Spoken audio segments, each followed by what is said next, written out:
I don't think anything bothers investigators as much as an unsolved case. And so we were just pounding our heads on the wall. And then the letters started coming. In the murky, placid depths beneath the cool, caressing mire lies 7 sacred virgins entombed side by side. Those less worthy are scattered wide.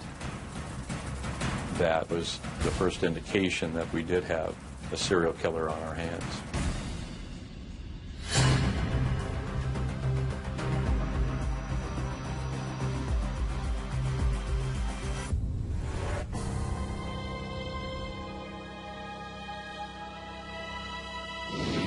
It's right around here, somewhere.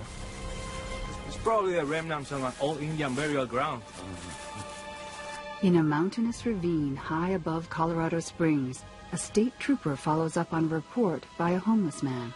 The transient told me that he was up on Rampart Range Road and he found what appeared to be human remains, and it turned out to be a human skull.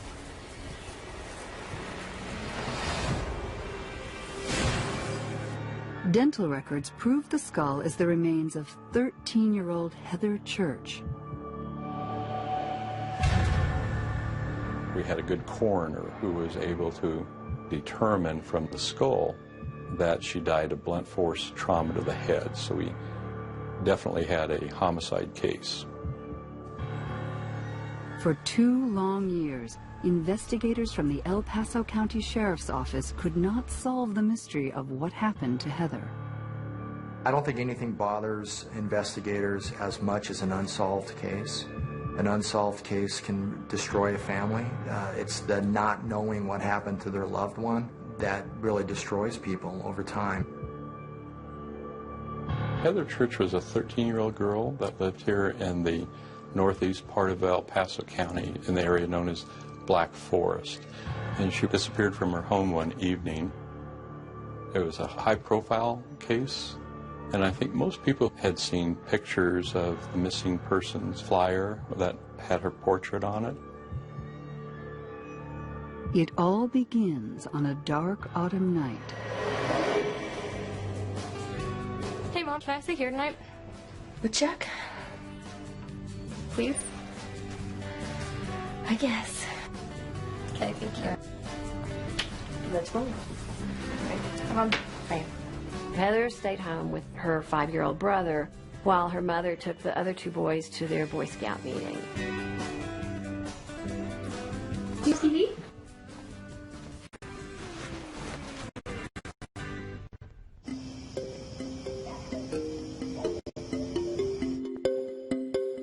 Diane called home about 8 o'clock that evening to talk to Heather and see if everything was okay. Hello. Hey, it's me. Hey. What's going on? Oh, we're just watching TV. It's really funny. So you're good? Yes. Okay, we should be home in like 30 minutes. Okay. Love you. Love you too. Bye. Bye.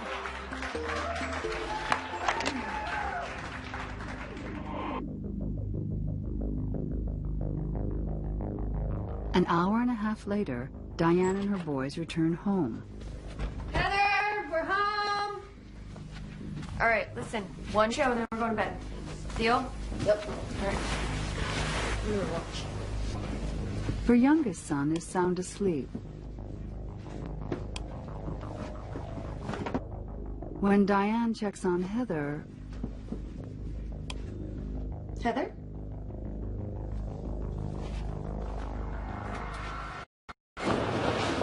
The bed is empty. All right. Find her right now.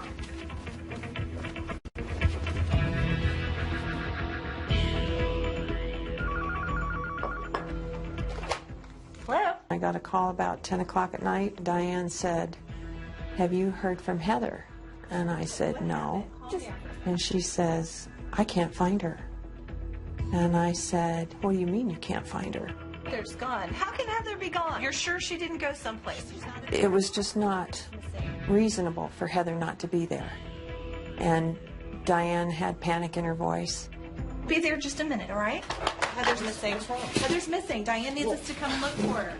How long has she been missing? I don't know. She said like... My husband and I jumped in the truck and ran out to Diane's. Diane also calls Heather's father. Heather's father immediately started speeding out to their home, feeling like this is a really bad thing that's happened here. He had immediate feelings that something really bad had happened to his daughter. Heather, where are you, honey? Come on. I can't find Heather. Where did she go? I don't know. I don't know. Just take this. I can't find her. My husband and I and Diane, we were all outside calling her name. We probably drove around for 20 minutes through the fields with our lights on, doing a search around the property. Heather! Heather!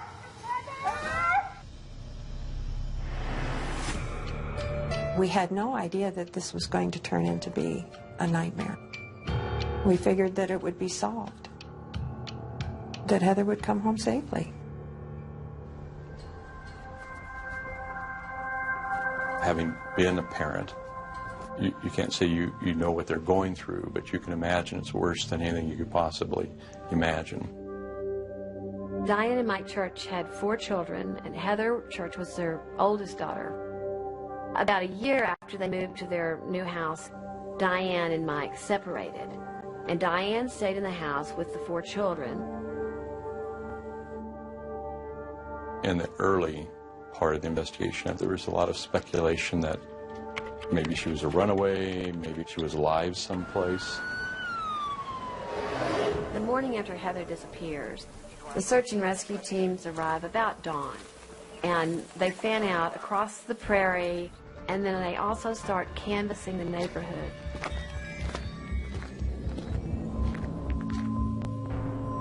They find no sign of Heather. This causes investigators to suspect she's been forcibly taken from her home.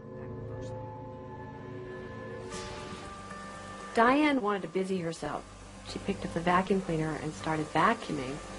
Sheriff's deputy came running out. You could be destroying evidence. And that was the first Diane realized that their house was being treated as a crime scene.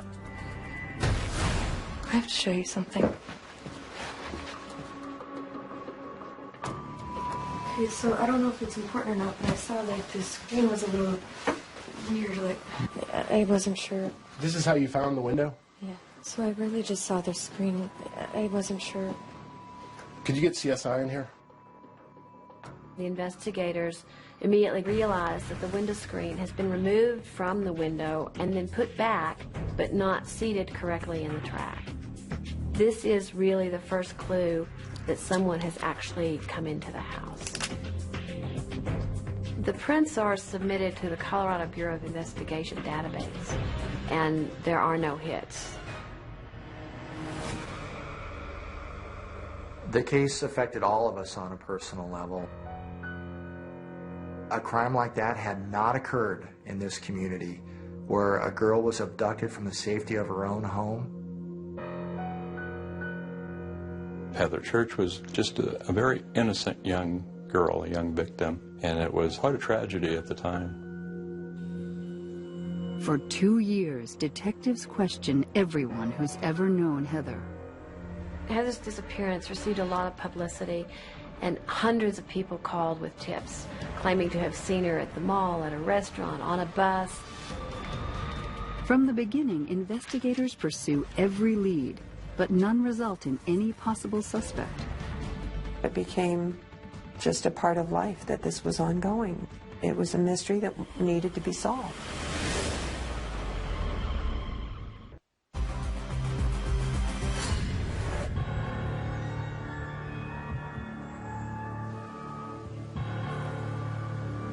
The discovery of Heather Church's skull 2 years after her mysterious disappearance devastates Heather's mother, Diane. Being told that she was dead set it in stone in such a way that then it really hurt. She had spent 2 years hoping so hard that she never really wanted to consider that that was how it was going to end. The finding of Heather's skull confirms she met a violent fate, but no new leads surface. As far as discovering information that led to the identity of the suspect from the body recovery site, was very minimal.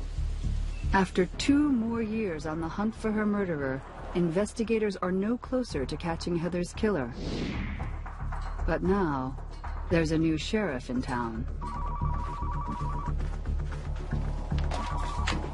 Yes.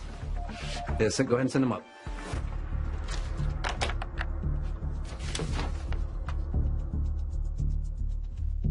Hey, Lou. Hey, It's good how to you see you been? again. I've been All good. right. How's the family? Good, good. How about you? Have a seat. Have a seat. I'm really glad that you could come and join me on this case.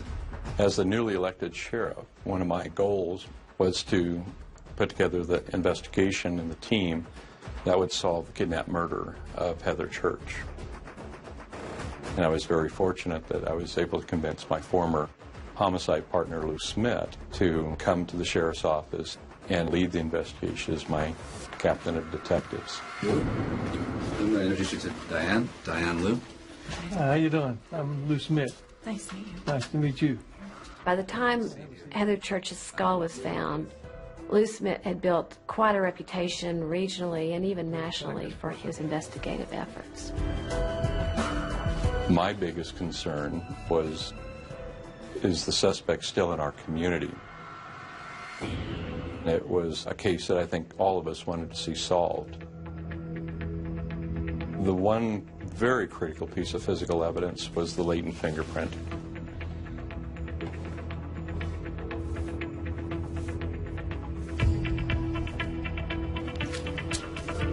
What made that so significant is that it had not yet been identified.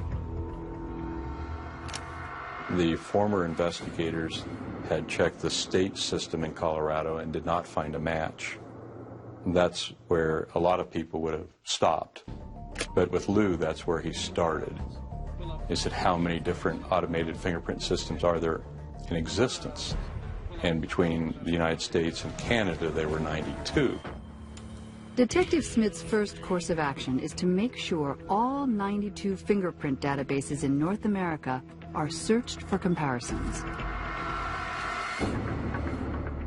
The answer to this 4-year mystery comes 10 days later. John, Lou Smith. Lou had called me early on a Sunday morning about 1:30, 2 in the morning and woke me up and said, John, I know who killed Heather. And he told me the name.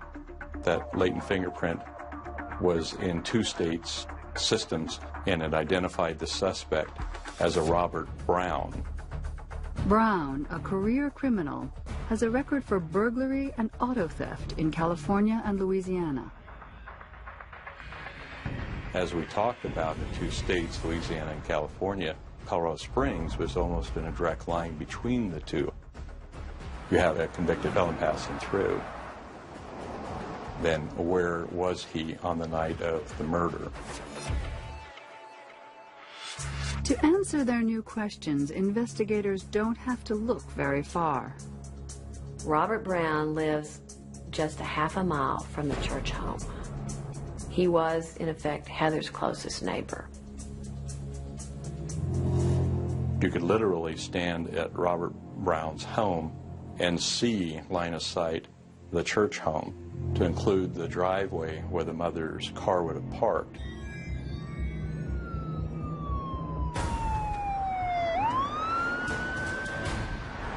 We began to watch the house closely, determine what car he drove, what his patterns were. We suspected he may have weapons in the house. We wanted to try to avoid a barricaded hostage situation, and ideally, we wanted to separate him from the residence where there could be physical evidence so he wouldn't destroy the evidence or arm himself. But as we watched the house that morning, the suspect ended up leaving. The sheriff's investigators follow Robert Browne to an art supply store in downtown Colorado Springs. They wait for him to come out of the store, then they stop him and they arrest him. You're under arrest for the murder of Heather Church. Relax, Robert, relax. I didn't murder nobody. You have a right to remain silent. Anything you say can and will be used to get you to court of law. You have the right to have an attorney present during any questioning. To her house down there? Never? I don't think so. Not that I recall. I can't think of any reason I would have been there. When Robert Browne lied about being at the church residence, which we thought he would, it was a significant milestone in the investigation. We knew that we'd overcome a hurdle. He had no reason to be there. That was going to be very difficult for him in court to explain why his latent fingerprint was at the scene, let alone at the point of entry. We came with a warrant for your arrest, so we had a reason for that. We have your fingerprints from inside that house. I don't believe you have any fingerprints in there. I mean, it's not possible. You may have somebody's that are similar to mine, but you don't have mine. I wish you'd take mine again and compare them. We've compared them several times. We got your fingerprints from the Louisiana State Police. You know, I'm telling you, they are yours.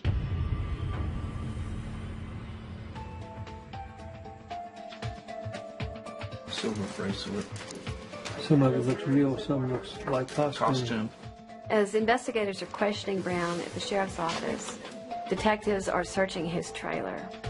They find a lot of guns, pornographic videos, children's clothing. We found a substantial amount of stolen property. We later found most of it taken from homes in the Black Forest area. The evidence suggests Browne has been burglarizing his neighbors' homes for some time, but nothing to imply he had a motive for murder. Next, we began devising our investigative approach to go to court.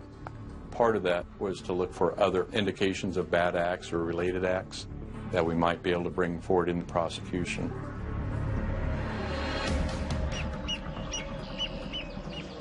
Investigators suspect there is more to Browne than they know.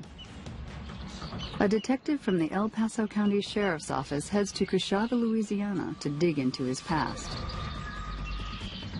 Robert Browne was the youngest of 9 children. His father was a deputy sheriff in Coshada, and his brother was a former Louisiana state trooper. He was married 5 times. Did he do it all the time? Yeah. After we got married. He's crazy. Real bad temper. All of his wives were terrified of him, and some after only a short period of time of marriage. Some of his marriages didn't last but a couple of months. One, he put a gun to her head and pulled the trigger. Scared the crap out of me. Then he asked me to kill him. They all described him as not being able to control his temper. He would explode at the least little thing. He beat the hell out of me because I forgot to put a spoon in a gravy bowl. He's the devil's right-hand man, that's what he is. Call me when you throw the switch. I want to see him fry. Detectives learn that brutality surrounds Robert Browne, and has for a long, long time. Early in the investigation, we felt there was a strong likelihood that this was a very, very violent man. One woman who lived next door to Browne disappeared and has never been found. She's a 27-year-old waitress, Tammy Dumar. Another woman who also lived next door to Browne in Coshada, Louisiana, was murdered in her bed. Brenda Lynn, age 21, is stabbed dozens of times with a screwdriver. Her murder is never solved. And it was the first indication that perhaps we did have a serial killer on our hands. The chilling details uncovered in Louisiana confirm investigators' worst fears. Browne is a first-class predator. Detective Lou Smith gives Diane Church the news of his arrest. We found a person who murdered your daughter. It's a guy by the name of Robert Browne. The good news is he's locked up. He's not going to hurt anyone else. He's going to be locked up for a long, long time. She was such a good girl. She didn't deserve this. It's not fair. What did she do? What did she do? Tell me. I hate that man. Why did he have to take my baby? Diane was so angry that this man had done this to her daughter. And there are still flashes of that anger that come across Diane's face when we get together and we talk about these things. As Browne sits behind bars awaiting trial, investigators can't help wonder if Heather's murder and the grisly slaughter in Louisiana are just the tip of the iceberg. And will Browne's fingerprints be enough to lock him away for good? Lou felt certain that he was a serial killer and there were other bodies.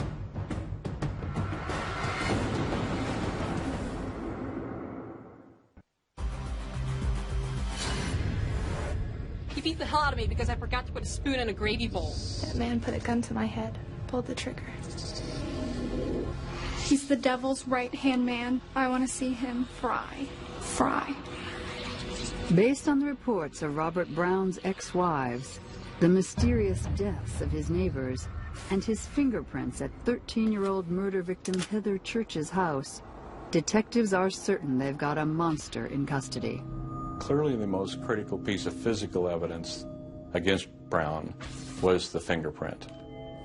It clearly helped that he was a twice-convicted felon, that he lived in such a close proximity to the victim the night of the murder, and we really felt the case was worthy of a death penalty.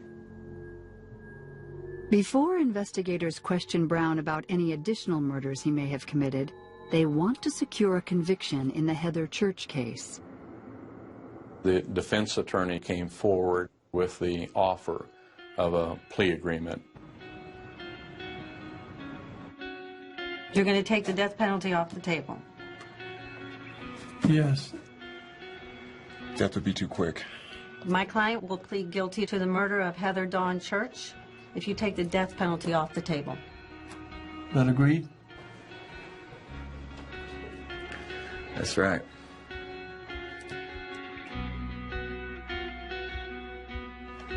I don't believe in the death penalty, but I want him to rot. I want him to pay for what he did to my baby girl.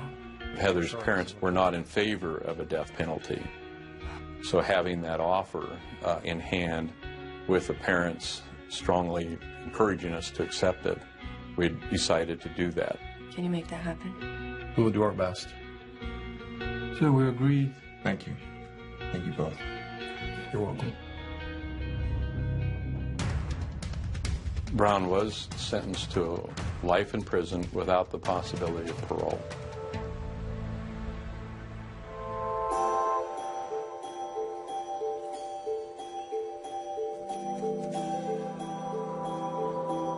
For the family, when something like that happens, that's when the healing can begin.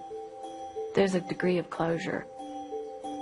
But a terrible tragedy like this never goes away. Heather's remains are laid to rest. But for Sheriff John Anderson, the case is far from resolved. Without the death penalty, Robert Browne could one day walk free. Talked several times about how important it would be to get a second murder conviction on Browne in case there was an appeal and we somehow lost the first case, so that we knew that this violent killer would never get on the street again. The sheriff forms a cold case squad to look more closely into the life and deaths surrounding Browne. The members of John Anderson's cold case squad are Scott Fisher, who is a recently retired newspaper publisher, Lou Smith, who is the recently retired homicide investigator who solved the Heather Church case, and Charlie Hess, who's had several careers, but most notably as an FBI agent and as a CIA agent. Scott asked Lou, have any of the cases that you've worked on, did you think they have more serial killers? And Lou responded immediately. He said, of course. He said, Robert Charles Browne. The decision to go after Browne is twofold: to bring closure to the families of unsolved murders, and to make sure Robert Browne never walks free again.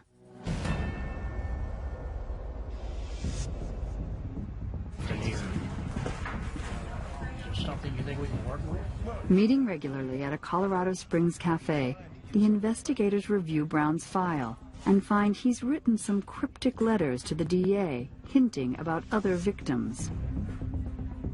Browne's first letter to the district attorney reads, "To whom it may concern, in the murky, placid depths beneath the cool, caressing mire lies 7 golden opportunities, missed opportunities."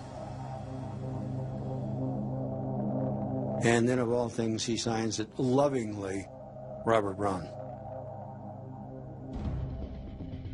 Investigators are desperate to find out what they can about Browne's so-called golden opportunities. Charlie wrote a letter to Browne, and he responded.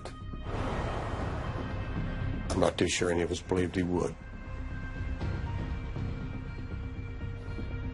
7 sacred virgins entombed side by side.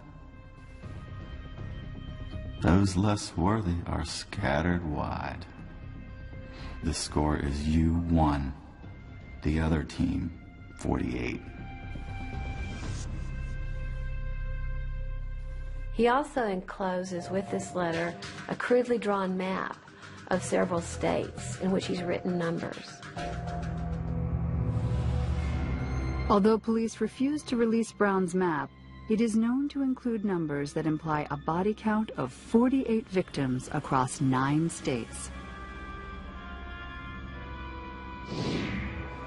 Browne's claiming that he had murdered 48 people. That was shocking and way beyond what we had considered a possibility in this case.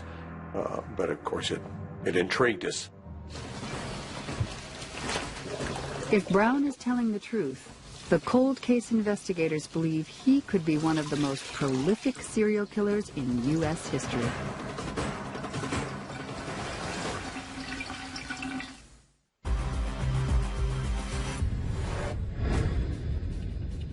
From his jail cell, convicted murderer Robert Browne sends cryptic letters to Colorado's El Paso County District Attorney. In them, he hints at having murdered 4 dozen people. The investigators didn't know whether Browne was just playing with them or whether he really had information to divulge. I need to really get inside his head. When the letters started coming from Browne, it was a period of excitement. Browne writes a letter to cold case investigators inviting them on a hypothetical death tour. In the case of one woman, he says only the name of a town. He says Flatonia, Ice Pick, and Ether. Sure enough, there's been a woman killed and dumped outside of Flatonia. He tells them in another case, a body in pieces near Houston. They find out, yes, a woman who'd been cut up and pieces of her body were dumped.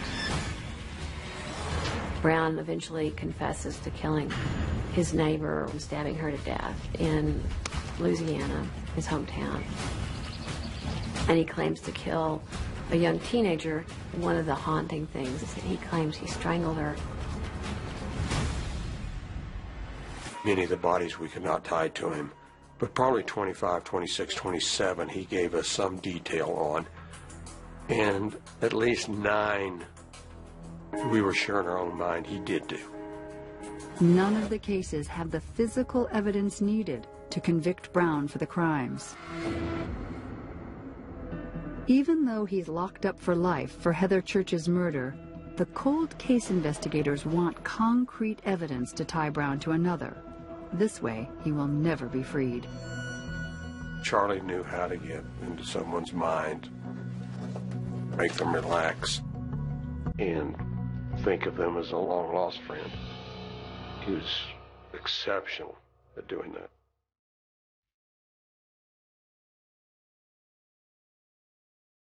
They find their opportunity in one of his many enigmatic letters. If you were to drive to the end zone in a white Grand Am, the score could be 9-48. That would complete your home court sphere. Sincerely, Robert Browne. Yes. December or January 1987 or 1988. White Grand Am, Colorado Springs. The Grand Am is a specific lead the investigators can follow.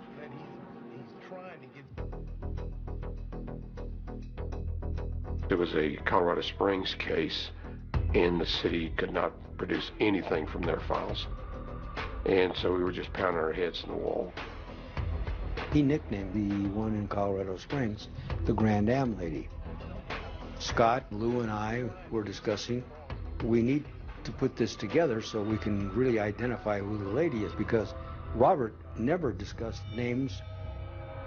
Solving an unknown cold case in Colorado Springs involving a so-called Grand Am lady proves nearly impossible.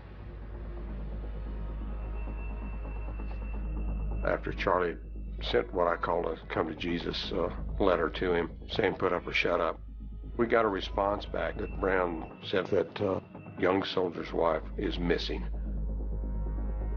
And he added one thing to the bottom. The sanitation department is very efficient. He would, in bits and pieces, release small clues. Charlie Hess is desperate to confront Browne face to face.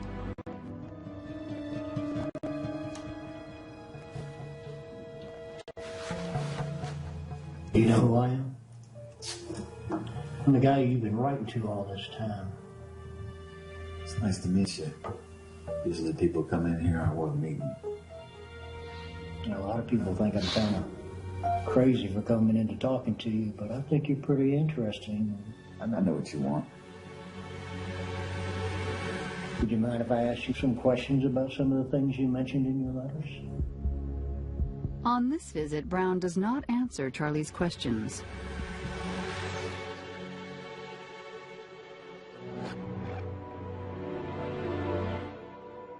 After a period of time of my visiting Robert, one of the detectives was checking out all of the stolen cars. He noticed that one VIN number didn't jive with the normal sequence. If we can figure out about this Grand Am, who it belongs to, it holds the pieces of this puzzle. You got anybody you can call? Or? He's got the VIN. He can call somebody. That VIN's going to come back to something. Yeah. Finally, they tracked it down to the owner in Florida, and they called him, and they said, did you ever have a white Grand Am? He said, yes. He said, was this white Grand Am ever stolen? He said, yes. They said, did you ever have a wife or a girlfriend who went missing? And he began to cry. He said, yes, my wife. I got a victim. We're going to get it. And they knew they had found who they were looking for. With a new murder charge for the slaying of the Grand Am lady, investigators hope to keep Robert Browne behind bars for keeps. We were very excited about it because it looked to us like this was a murder that no one even knew about.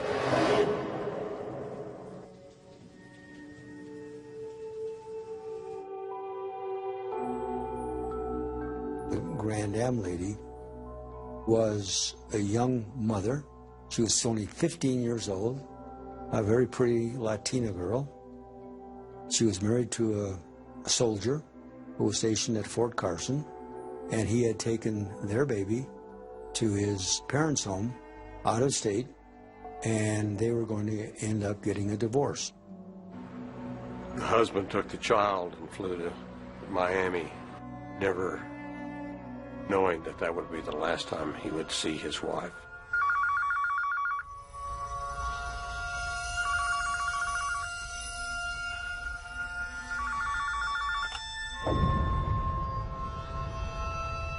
He called her once and was able to speak to her. He was heading back for reconciliation, but would never see her again.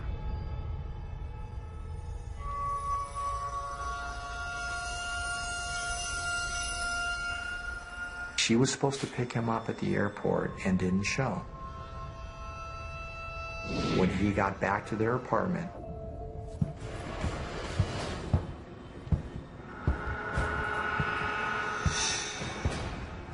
the victim's husband discovered that she was nowhere to be seen, but all of her clothing was there. He found the apartment in some disarray, television set missing. Went to his car to drive around to try to find her. Car was missing. He called the police to report her missing. They initially looked at him as a possible suspect in her disappearance. His life really was destroyed by this. Charlie Hess and Scott Fisher meet with convicted killer Robert Browne to tell him they've learned the identity of the Grand Am lady. We know a little bit about it, but I'm sure there's something more you want to tell me. What would you like to tell me about that? Browne could put a shiver down your back. He was a very intimidating person. I know about this lady's husband. Talked to him. So you got anything to add to this? Grand Am girl? Yeah. Browne agrees to tell them how he kills her. Talked to her husband, huh? All right. She came by the store flirting with me. Hey, how are you doing? Hey, hello, how are you doing? Long time no see. You got any plans tonight? Nothing. Come on. She told him that she and her husband were going to be divorced, that he had left town, indicated more or less that she was interested in Browne. I'll tell you what, come back in 15, 20 minutes. I'll be wrapped up and we can go have some fun. Yes, cool. She was going to bring the new Grand Am and pick Robert up, and they went to a movie. See you. Great. See you. It's a decision the young lady won't live to regret.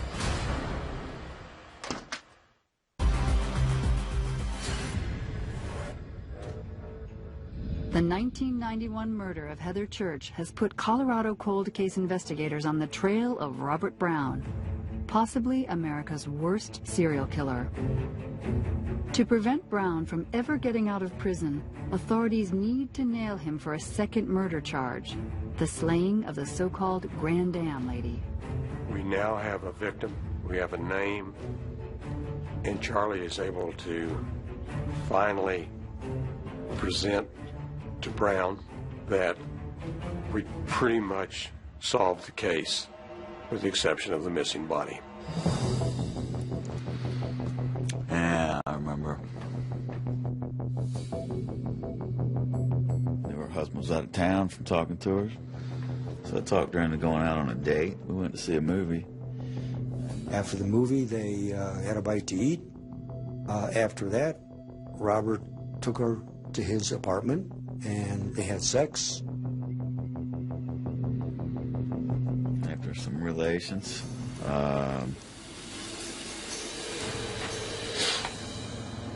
I strangled her.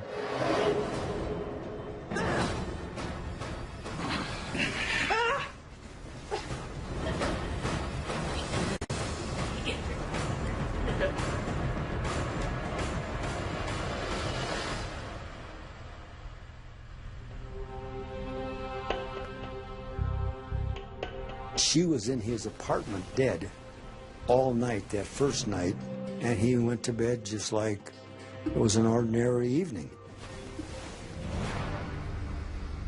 Let's see. Next morning, I dragged her over to the bathtub, cut her up, and put her in some little bags, carried her out to the dumpster, and well, that sanitation department's pretty dependable. He knew that the garbage truck was coming the next day to empty the dumpster. Obviously, she ended up in a dump somewhere. After Robert had killed her, he continued to use that Grand Am for several days himself. I knew when he'd be back, so I drove the car around a couple days. So I parked the car where I knew he'd find it. The husband sees his Grand Am.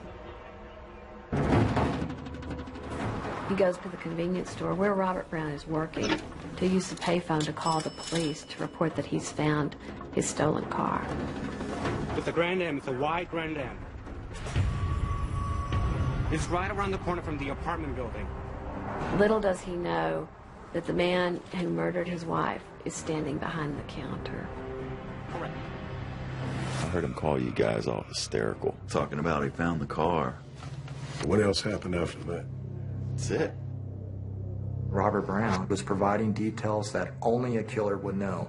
He couldn't possibly be making up the details regarding our victim in Colorado Springs.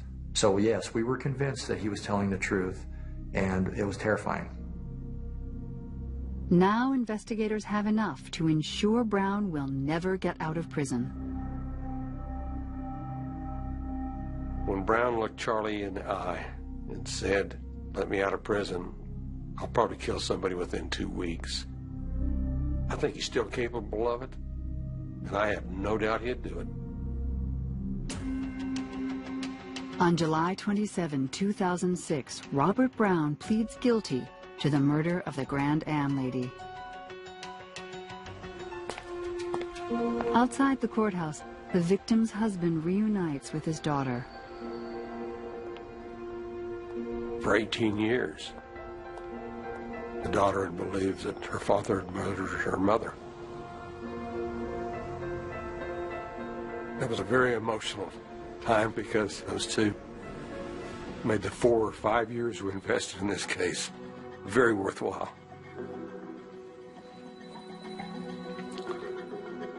Browne had done so many evils to so many families that I was just glad that Heather's case could be the last and that he wasn't going to be free anymore. Robert Browne never showed any feelings about the murders he had committed. Is there more that you can tell me about it? He provided, ultimately, information about 22 or 23 murders. And that was before we stopped communications. That's all he would give. Many of the murder cases reported by Robert Browne are still open and under investigation. 7 sacred virgins entombed side by side. Those less worthy are scattered wide.